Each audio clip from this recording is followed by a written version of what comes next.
David Clark.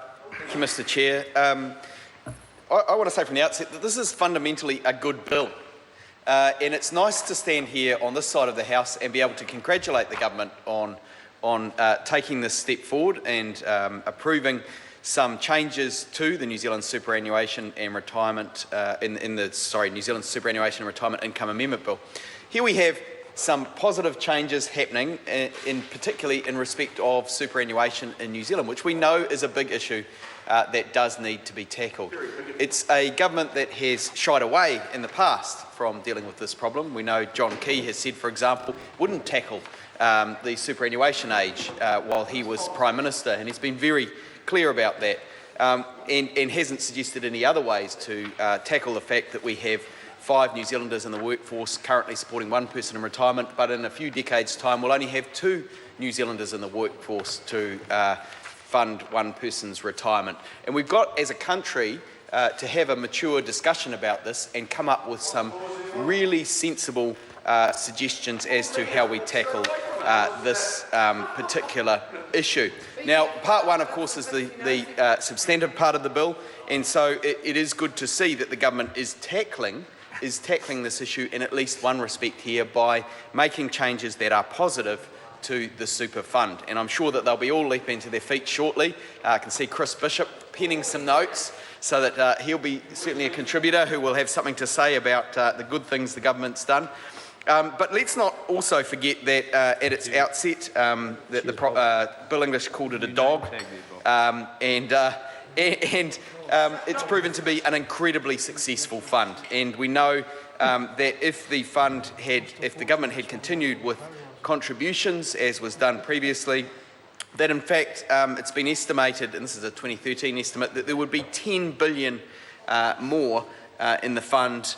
That's from the foregone contributions. So the government hasn't been particularly wise in the way it's handled it up till now. On the Select Committee, of course, we did discuss the fund investment vehicles. What Grant Robertson has said about the nature of the debate is absolutely true. From my experience there on the committee, there was a consensus around the kinds of changes that needed to be made in the bill in order to ensure the correct protections were in place. Because we're doing an active type of investment here, or the super fund is on all taxpayers' behalf, to give the Minister of Finance some oversight of those decisions on behalf of the taxpayer was part of the conclusion of the Select Committee that was agreed across the Select Committee. And we did debate long and hard about the minutiae of the bill, because this is New Zealand's future. This is our super fund that has got huge returns, that is internationally respected, that is generating wealth for New Zealanders, and we found it our duty to find out more about the nature of the proposed changes, and officials were fantastic. They supplied us with the information we needed to work through those decisions and to come up with the best recommendations back to this House. And so I want to put on record my thanks to the officials that served the committee, and some of them are sitting here in the Parliament ready to advise should we need technical advice now.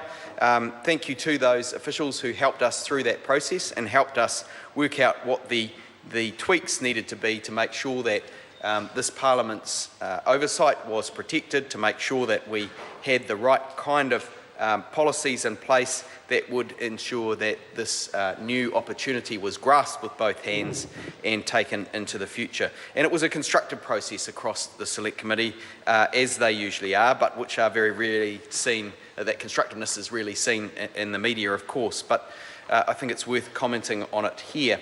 So we know that it's a wise move, and we've agreed that it's a wise move, and the advice is that it's a wise move to have these more active investment vehicles. And Bill English is now moving an amendment that would remove his oversight of the spending. And part of the reason that this oversight was suggested, of course, is because of the limits of the Official Information Act. And that was part of the discussion that we had. Where was the Official Information Act in all of this? And so we went back to look at kind of first principles. The Official Information Act gives the Parliament the protection, the oversight of the spending decisions. And would these new fund investment vehicles be subject to the Official Information Act? Well, actually, no, they would not be in entirety. However, Mr Chair. David Clark. Thank you, Mr Chair. However, not in entirety. However, the fund investment vehicles it would be insofar as the super fund itself is subject to the Official Information Act.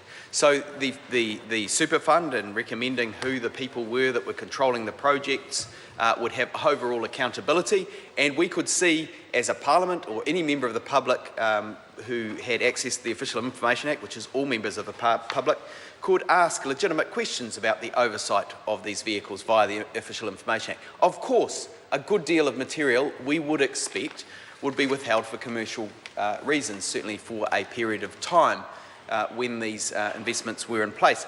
But the principle remains that the public can request information about the governance arrangements to be sure that these new vehicles are being used in an appropriate way and in a way that benefits the taxpayers of New Zealand. So we had comfort that these new vehicles had sufficient oversight in place, barring the suggestion that perhaps the Minister of Finance should also have some oversight on behalf of all taxpayers for these new investment vehicles. And that seemed a perfectly reasonable point to reach on the evidence that we were given as a committee and after the lengthy discussions we had. And so that was what we settled upon and brought that back to the House. So it is somewhat surprising to find the national members on the committee now, we're told, supporting an amendment that goes in quite the opposite direction and removes the Minister of Finance from that picture. So I think people at home will draw their own conclusions. People watching this debate will draw their own conclusions about what's happening here. They got rolled, my colleague says. They got rolled. There is political expediency at play here. Perhaps the Minister of Finance didn't wish to be caught in any fund investment decisions that went wrong. Maybe he was trying to remove himself one step further. But we think that that's abrogating a responsibility which the Select Committee, after seeing the evidence, thought was a sensible step to take. Now, this current government, of course, does have a philosophy of allowing, they will tell us, and I'm sure Mr Bishop will correct me if I'm wrong, allowing the market to have its way. And so part of that is, of course, having the fund at a distance, at arm's length, to allow it to make wise investment decisions. And we, of course, support that basic principle. And that's why it was, in fact, Labor that introduced the bill that brought the super fund to life, that has been a fund that has attracted international recognition for being a superior fund, for producing superior returns. It's been set up that way. So these changes that were proposed by the Select Committee were modest, but they were there for a good reason, to preserve the oversight of that decision-making, to make sure that there was accountability for this new direction that the investments are going to take. So we find it surprising, of course, to come to the House and find that the Minister has moved an amendment and that those very same people who argued on the Select Committee for the merit of a particular proposal now find themselves in the somewhat awkward and embarrassing position of arguing the opposite. And I very much look forward to some of the logical contortions, the debates that will follow. We might have a bit of fun in the Parliament tonight as we hear some of those MPs stand up and say that black is white and in fact white is black, and they knew that all along. Mr Bishop, I'm sure, will have a contribution along those lines. He can be an entertaining speaker, and I hope that we can all enjoy his contribution as he now explains to us why these fund investment vehicles should no longer have the oversight that the Select Committee agreed that they should. So this is a great fund.